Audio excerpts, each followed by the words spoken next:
Hi, everyone, and welcome to another episode of Note the Past. Please click on the subscription icon in the lower right-hand corner if you'd like to be notified of future episodes.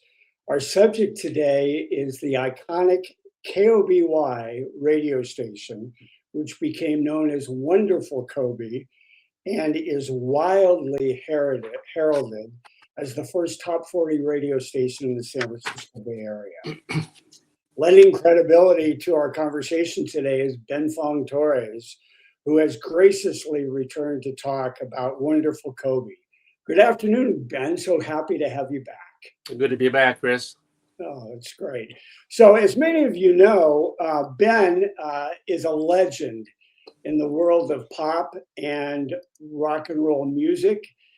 He is also an expert in AM and FM radio. And he spent quite a bit of time as a writer and editor for Rolling Stone magazine. And I encourage all of you to take a look at the documentary on his life. It's called Like a Rolling Stone, The Life and Time of Ben Fong-Torres. I think you'll find it informative, definitely moving, and a treasure trove of the soundtrack of the 50s and 60s. It's just absolutely fantastic. We'll also be drawing on Ben's book, The Hits Just Keep On Coming. It's my Bible, The History of Top 40 Radio. And there's a lot of information in there, not just about KOBY or not just about the San Francisco Bay Area, but frankly about the top 40 format throughout the country. So Ben, I think what would be good is if we could just jump in and focus on the first thing, which will be the golden age of radio. And that's a portion of time that you spend on your book. And I think I'd like to have a start there so that we can set the stage for what radio was like just before the invention of the top 40 format. All right. So with that in mind, I'm going to, I forgot to also mention a shout out to the Bay Area Radio Museum and Hall of Fame. They've got a tremendous archive, and I was able to pursue a lot of information in preparing for our discussion today. But Ben, let's, as I said, let's talk about the golden age of radio and what existed and what it was like, and a lot about perhaps network radio before the advent of the independents. Right. Well, that radio was the thing, especially before the advent of television. So it was in pretty much the only medium, the only medium that is a mass media, because certainly people could play their own music in their parlors. They could sing. They could play recordings on their Victrolas. But in terms of the phenomenon of radio, with a wide range of programming, from music to drama to comedy to live events to obviously news, radio was it. And so that's why you have the stereotypical but accurate portrayals of families in the living room gathered around the console radio. And this was their nightly entertainment and more. And so, yes, it was the golden age of about the only thing out there. And so it ruled family entertainment until the oncoming of television, and of television being priced low enough for more families to be able to afford it and ultimately replace the radio with television. Some people have written that TV actually killed radio. And here's a photo that I have up of families also around that console, which provided a lot of entertainment at that time. What's your thought about the impact that television had on radio at the time? Well, that's absolutely true, Chris, because obviously families, once they were able to afford and bring in a television set, it was obvious that that would be much more entertaining, more colorful, more exciting, especially for the kids, to be able to watch children's shows while the adults got pretty top flight entertainment from the get-go on the networks with comedy stars who became comedy legends. We're talking about people like Milton Berle and Sid Caesar, and what Ernie Kovacs did as a creative pioneer. There was just a whole lot more going on that you could look at and hear than on what became old-fashioned radio. Networks began to put most of their resources into television. They knew that once it took hold, that would be the biggest profit center there could be. And so many of them began to reduce their investments in radio, and many of the network stars simply transferred their work from radio to television, leaving the network affiliates weakened, and that opened the doors then to yet another new form of radio entertainment. And we're talking, of course, about pretty much DJs and music. And thus began what would ultimately become, well, it's not the golden age of radio, but it was the revival of radio with a new demographic. We're talking young people. And I would imagine a lot of that just had to do with the growing baby boom generation and their size and ultimately their buying power. But you've also talked, and we talked a little bit about this on our conversation a couple of years ago, about how that shift that you just described really was also associated with kids, particularly teenagers, looking for sort of a form of independence from their parents. And thus came rock and roll and radio to play rock and roll. Because radio, for the years from the time that they kind of acceded to television and the creation of what became known as Top 40 radio, there were years of what you might call pop music. They called it all kinds of different things over the years, but by and large, it was popular music, sort of post-big band standards, singers, stars from the radio age. The Tony Bennett's, the K-Stars, the Doris Days, the Dorsey brothers and their orchestra, even they had a top 40 hit. And so they dominated radio for a good number of years until the birth of rock and roll. And when it became clear to these conservative, stodgy old radio station owners and network affiliates that pop music was passé, and the kids were all gathering at a jukebox and dancing and hanging out after school or at home while ostensibly doing their homework, we would instead be listening to our transistor radios to pull in the closest thing there was to rock and roll on the air. For the first years in the mid-50s, as stations began to pay attention to rock and roll and, in some cases, R&B even, it was a mix. It was a blend of, let's see now, in terms of pop music, but younger, the Platters with Absolutely. My Prayer. Hugo Winterhalter, an old orchestra leader, hit the top 40 with Canadian Sunset.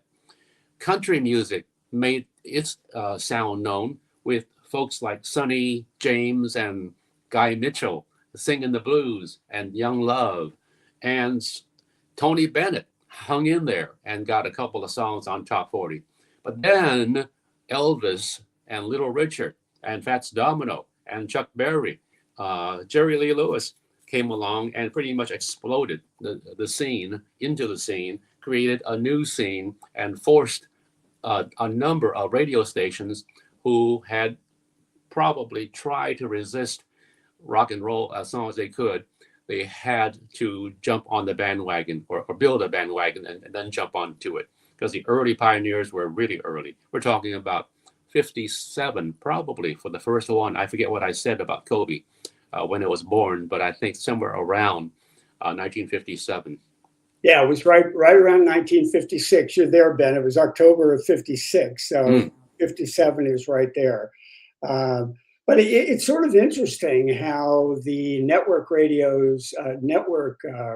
declined, and these independents really popped up throughout the country, and really I think their influence, their innovation was, you know what, we're going to try to understand what the local listener, as you point out in your book, is interested in, and we're going to try to cater to that. And you mentioned the jukebox.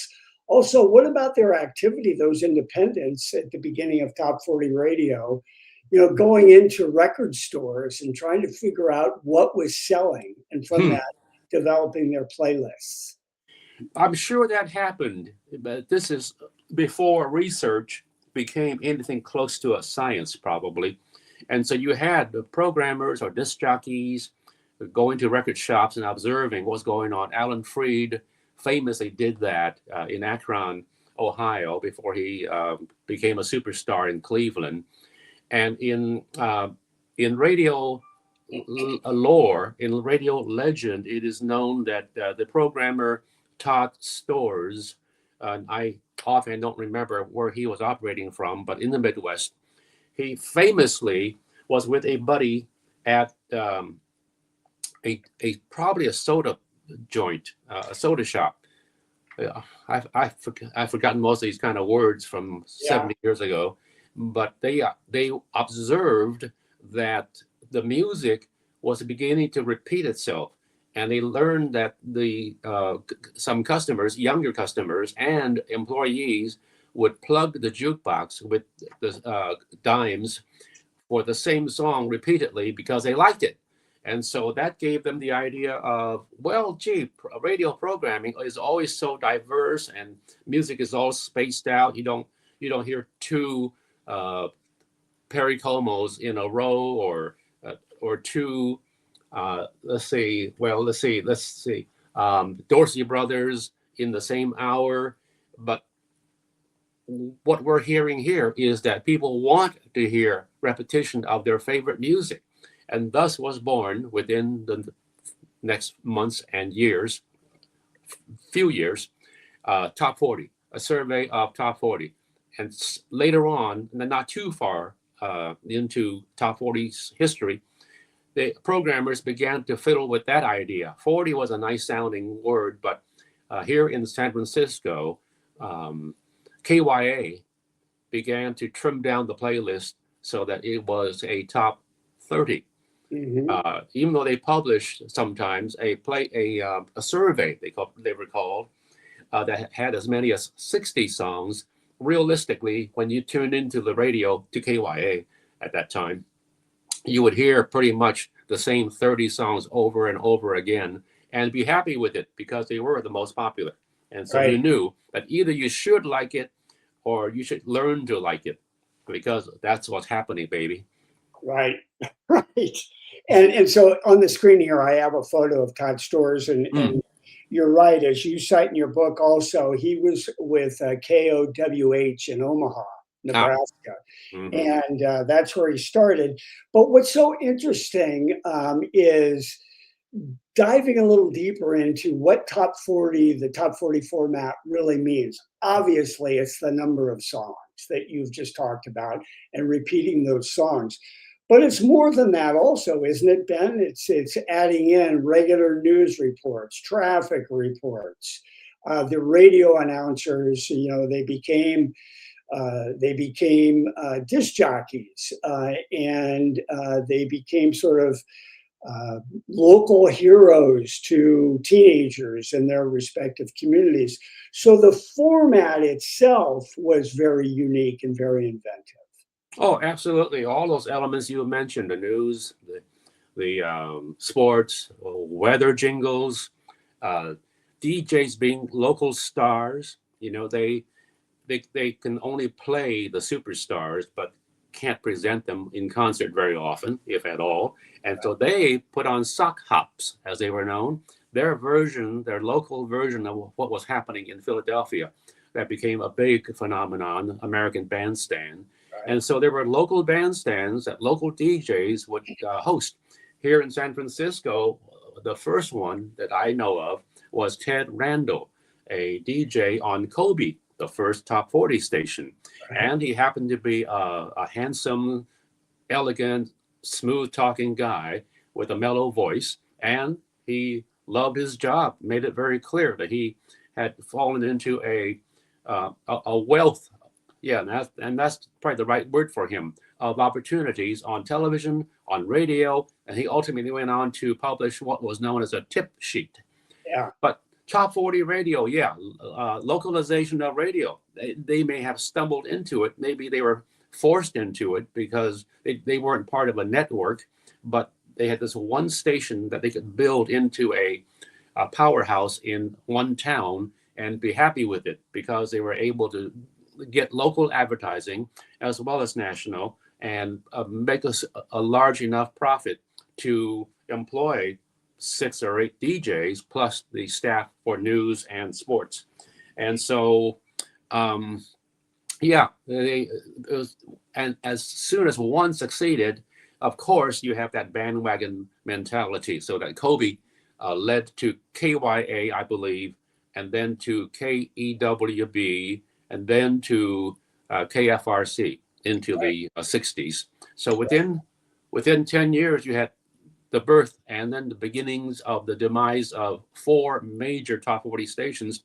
And we're not even talking about outlying areas like San Jose and Marin County. Right. There was activity there too. Well, you were talking about the DJs and about, in some cases, they became heroes and guides to the local teenagers. I remember growing up being a huge Gene Nelson fan on KYA, a big Russ the Moose, Syracuse fan on KYA as well. And also, Gary Owens was gone at that point at KWB, but Johnny Holiday, I think, had moved over from KYA to KWB. And he was another, just a huge influence Yeah. to us as we were listening. Well, talent is talent. And so even if you are just a top 40 DJ in one market, if you've got the talent, it's going to be heard by somebody in another market, maybe a bigger market. And so the Bay Area, we have a lot of evidence of that phenomenon. Chief among them would be Gary Owens and Casey Kasem, both of KEWB, that came along in mid-1959. And Gary was such an outstanding talent that within a year and a half, he was plucked away to Los Angeles. Casey Kasem was not a part of the original lineup, but established himself with dedications. And he actually began as a fast, loud talking DJ with lots of shtick, sound effects and voices and characters. And then he was told by management to shut up and play the music. And so I guess the ratings were beginning to not swing KEWB's way. So he suddenly flipped over and became this kind of soft, mild sounding DJ who found a shtick in a station garbage can. He found a copy of a trade magazine that had not only the rankings of top 40 songs, but also mini bios of some of the major stars. So he began to read these bios on the air and became this informative top 40 DJ and became a star locally. And along came Los Angeles, and he wound up, of course, being Casey Kasem. I don't need to identify what he did, but he did it. Well, that's a great segue. We talked a little bit about the format that Todd Storrs sort of invented, all of the components, playing the hits on a rotational basis, news, weather, traffic, and jingles. But it also, like anything else, went through some innovation and change, and that was primarily brought about by this guy. Right, Ben? Bill Drake. Wasn't he a DJ at KYA for a while before? Yes, he was a DJ at KYA, morning DJ, and he did not pioneer jingles. Those came along from probably the days of Todd Storrs and perhaps Chuck Bloor, a major programming pioneer. who oversaw stations in several markets, including Los Angeles and the Bay Area. And he actually, I think it was him who created and produced and aired these long jingles. They were mini songs just to introduce the weather.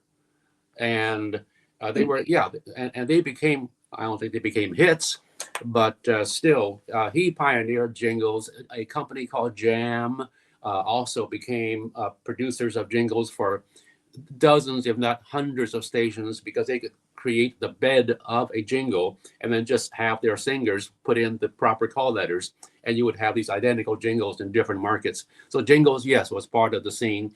A lot of the top 40 format, I would say, it ought to be said, was influenced by black radio. That there were at a parallel time, and maybe even before top 40 radio, disc jockeys who catered to the black market, black population. Why not? They were not being paid attention to by the networks, certainly, or nor by the majority of station owners in the market. But if you had an enterprising African-American business person who could put up a station and make it sound swinging like a top 40 station, that they invented the tempo, the pace, the voices, the jingles, the full service with news and sports and weather before top 40, white top 40 came along. So they should be credited.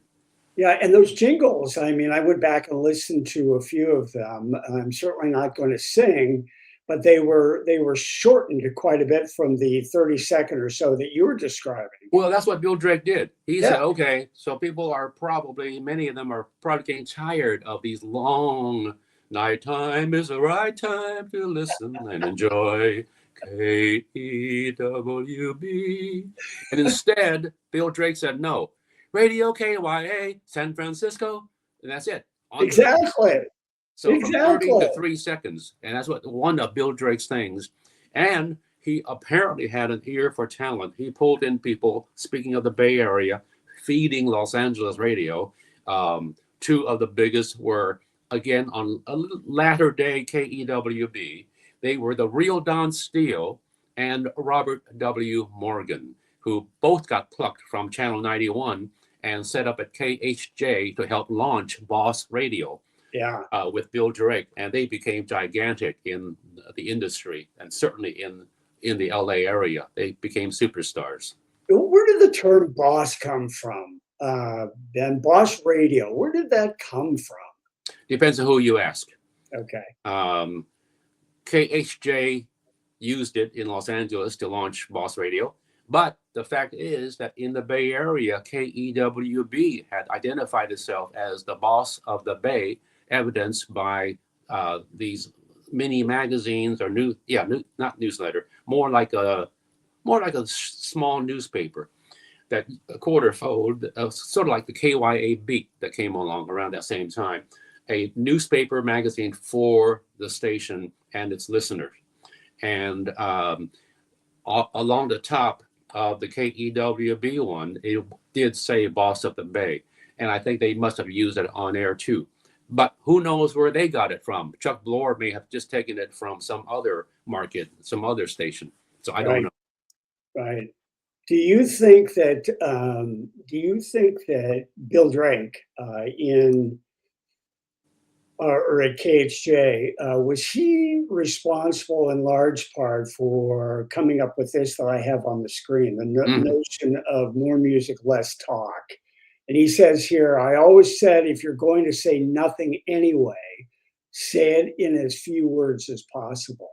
Is that really one of his innovations? No, I don't think so. He was he enforced it, but even there, he had a good enough ear that if he heard a real Don Steele or Robert W. Morgan and existing talent, he stole from other stations in Los Angeles to help launch KHJ. If he heard someone who was really creative and had an outstanding personality, and besides Don Steele and Robert W., I can think of Dave Diamond, for example, and what Casey Kasem was doing at KRLA, he would let them go. If it was satisfying and growing the audience, then that rule did not apply. You can talk all you want and have shtick, but if you didn't have that ability and talent, then don't waste people's time. Just keep that music going. You're a jukebox. Be happy Right. to be Right. earning a salary doing that. So yeah, but he was not by any means the first to say keep it short. Okay. And how, in terms of the Boss Radio format, in playing more of the hits and playing them regularly, how did that impact sort of advertising and profitability for those stations? Was that a component, a driver of not only the format, but just the continued existence of those program managers and DJs in the Hmm. industry? Well, I don't know. I think you have to go to authoritative books by authoritative programmers like Ron Jacobs, who became the program director at KHJ in his peak years. Chuck Bloor also put out an autobiography. He dates back to the 50s, didn't get it done till the aughts. And in fact, the book is called Okay, Okay, I Wrote the Book. And those are the guys who and gals who know about the ratio of punching in more music, less talk, and therefore having more time for advertising. And at the same time, somehow hiding the advertising, or making it palatable, so that you're when you are about to go into a stop set of advertising, you be sure to promote what that tune is going to be coming out of the commercials. Stand by for the new number one. Yeah. It's something to make them stick through the 2 or 3 minutes of advertising. Yeah, I have not much more to say. I would defer to the experts and they show charts and stats and everything else about how they came up with their programming clocks, and Okay. different stations had different ones. Okay. Well, so let's shift to KOBY. We talked a little bit about it as well, but to your point, it was one of those stations that built on what Todd Storrs was doing in Omaha, and it started in 1956. It was frankly another station at the time. In some of the research that I did, that was known as KEAR, KEAR, which was primarily a middle of the road station. Do you recall this station much at all, Ben? I do not. Okay. 1955, I was 10 years old, and my sister was the first. My older sister was the first to tune in to discover and tune into KOBY, and so the rest of us siblings, all of course, just went with what she had found, because we had been listening to the network stations and the Bergie Jukebox Parade or Lucky Logger Dance Time, and that's where we got our pop music and the beginnings of rock and roll. But KOBY was the first full-time radio jukebox, and so that was our first. I never knew of KEAR. I still don't know about it. Okay. Well, apparently an ear was their icon. It was an actual ear. Can you imagine that? Right. Well, they went out of business, and apparently they had a huge debt to the federal government for unpaid back taxes, and that's when the owner from again another Midwestern station came in and paid the debt. And changed the call signals to KOBY, and immediately implemented the top 40 format, which I remember, Ben, as a little boy. You mentioned you were 10. I don't know. I was 7 or 8. It was like the Springfield song, something's happening here. I really felt like I ran over to my friend's house to listen to this new KOBY radio station that was being played on the transistor radio. Mm-hmm. And it was just a very, very exciting time. Because it was different. Yeah. Now, before that, we probably didn't know much about DJs. And here they had some of the first major talents We talked about Ted Randall already. They also had Norman Davis, who was known as Al Knight. Norman went on to have a long, strong career not only on AM radio on KSFO, but also became a staple. In fact, also the production manager and director at KSAN, Jive 95, a pioneer in his own way a decade later, freeform radio. But uh, there was also, Gil Har was apparently a newscaster on KOBY. He had, again, an enduring career of probably 30, 40 years as a newscaster. And they had Jim Wayne, who was then, this is like baseball teams, plucked by KEWB when they started. So they had two KOBY guys that I know of for sure, with Ted Randall and Jim Wayne. Well, tell a little a bit about that story with Ted Randall. You wrote a great article. For anyone interested, Google it. It's when KOBY ruled the air back in 2017. And you actually sought out Ted Randall and had a conversation with him. But prior to that, you didn't know who he was. Correct. Yeah. Because he was gone from the scene once he left KEWB, he was unknown, except he had a tip sheet. And I ran across that, but he was no longer on the air as far as I knew. If he was, he was probably doing it in another market, maybe Los Angeles, I don't know. But yeah, so I was very lucky to find him at a time when I was writing for the Gavin Report, which was a radio and record industry magazine that I became a managing editor of. And so I had reason to call him just to chat about radio. These pioneer guys, as they began to disappear, you had to catch them while you could. And, I was very lucky to be able to meet Robert W. Morgan, who I really enjoyed on KEWB, missed him and the real Don Steele when they went to Los Angeles, and then came around and had a chance to see him for my book on Top 40 Radio. Yeah. Well, we're going to get to that in a moment because I want to talk a little bit about that conversation. KOBY, given the fact that it was so inventive and so new, didn't they just shoot to like #1 in the marketplace in the span of about 12 weeks? At least that's what I read.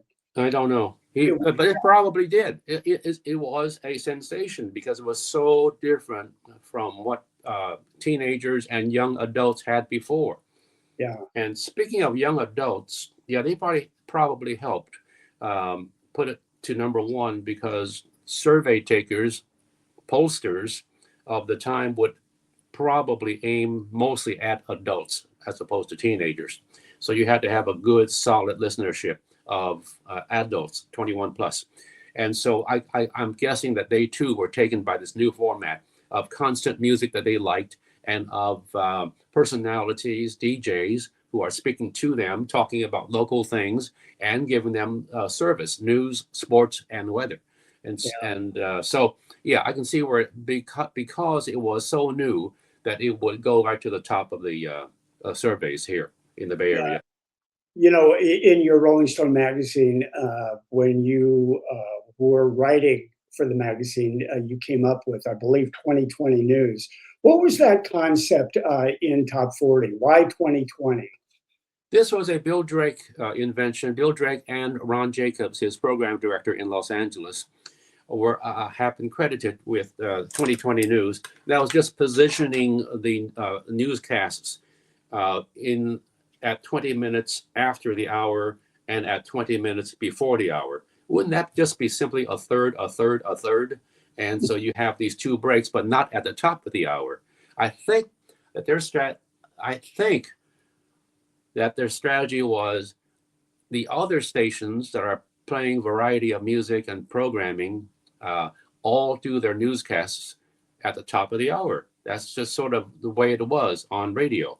And so why don't we give our listeners music? Because they're going to maybe tune away from those stations and in search of music.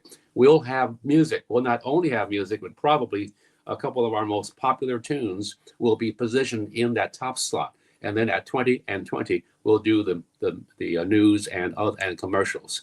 That's probably what that's just my guess, but I think it's a good guess. Oh, that's great. That's great.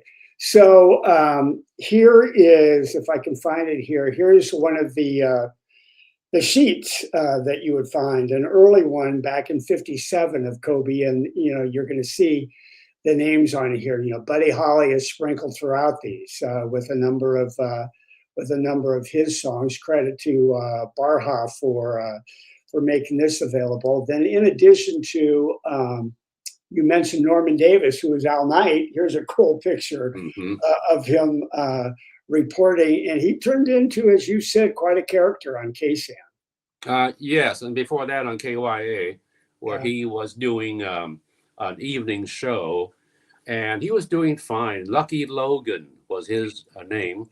That opened the door to a whole new subject of all the DJ names that were sometimes forced onto these poor guys.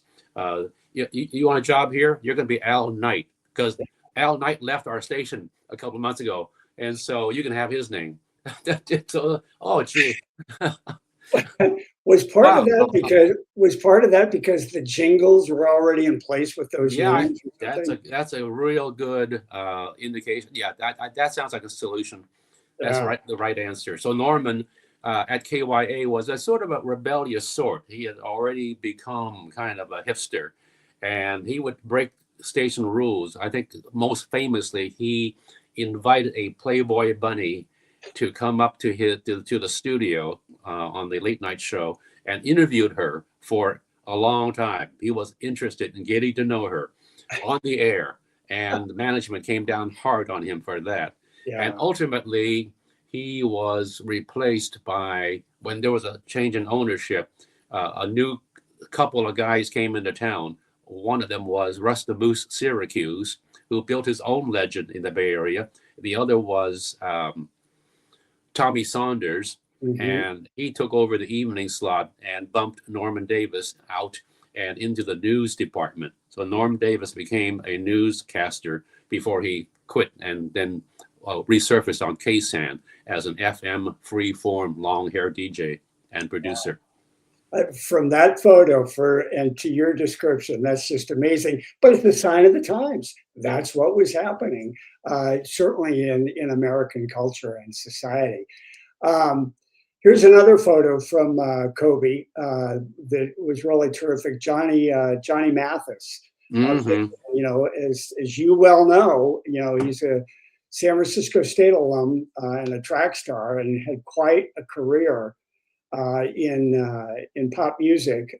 But here he is visiting the KOBY station with his third album, I believe, and that's Ted Randall on the far left there. Okay, it's kind of cool. And this is sort of the back of that photo. You can see, to your point, he's listed as Ted Rogers and not Ted Randall on this, along with some of the other names. So it was an incredible ride for that station. Somewhat short-lived. It only lasted a few years. This is one of your quotes. Within a year of its debut, KOBY was facing competition from KYA. We talked about that. In mid-1957, KYA switched to Top 40. And when KLX was sold and became KWB, KOBY's days were numbered. Great point about KWB got first dibs on new records and outspent KOBY for contest prizes. Wow. It's unfortunate. It was a very short period of time, long lived, but that was the first top 40 radio station in the Bay Area. And Ben, what about these things? One of the last things we'll talk about here. I love these little transmitters. When you go up and down some of our freeways, you can see these transmitters out in the marshland. This was KOBY's transmitter. Yeah, and it was also KKHI, which apparently got that call letter because it was high on the radio band, 15. So I'm always amazed whenever I see these. Yeah, I think a freeform station from the 60s could have used those call letters. But I don't know technically what goes on with transmitters. I just remember that there were also shack-like structures Yes. on the Bay Bridge between San Francisco and Oakland, and there would be this little island or area where there Yeah. were, and you know, Wolfman Jack. If you saw American Graffiti, he was in a similar kind of a situation right by the transmitter. KRE in Berkeley was on just a small patch of land in Berkeley, and so yeah, there must be some technical reason for their location. So, Ben, why don't we conclude with, I want to talk about the Robert W. Morgan story. Ben, with his book, obviously is an expert on AM radio, but he did go over, as I talked about with him on a previous podcast, to KSAN. He was an FM disc jockey, and he obviously wrote a lot about what was happening in the transition to freeform in Rolling Stone magazine. So what happened and when did this happen when you met Robert W. Morgan and his infamous quote to you? Yeah. Okay. So yes, I was doubling up full time, more than full, at Rolling Stone magazine as an editor and writer, and also on weekends I had this shift, and I was also called in to fill in when someone was too stoned to be on the air. They would call and say, "Hey, Ben, can you fill in? Can you come in?" And I loved radio so much that it was hard to resist. So there was a number of times that I would do the all-night show after having worked all day at Rolling Stone. Anyway, so I loved and chronicled the evolution of FM freeform radio, and by dint of doing that, I was in that camp. And so when I was writing about radio, I would tend to praise the people doing good work on FM and pretty much just sneer at AM. But because I loved my time as an AM radio fan, I would do little things, little salutes to radio. But I also wrote random notes. I collated, collected, and rewrote and wrote random notes every 2 weeks. And so sometimes I would have a long paragraph of just really 3-dot items, just tiny little bits. I would just call it 2020 news. Wow. And then run those items. Nobody knew what I was writing about. 2020 news, what's that? Eyesight, is it? Oh, no. No, it's for Bill Drake and Ron Jacobs and the gang at Top 40 Radio. So Morgan was one of my favorites, as I said. And I don't know if he caught that. But when I booked an interview with him near the end of his life, sadly, for my book about Top 40 Radio, I think it was for that, he greeted me by saying, or by calling me at his home, by the way, in Tarzana, opened the door, looked me up and down, and said, the Rolling Stone anti-Top 40 Christ. Come on in. And wonderful, cynical guy.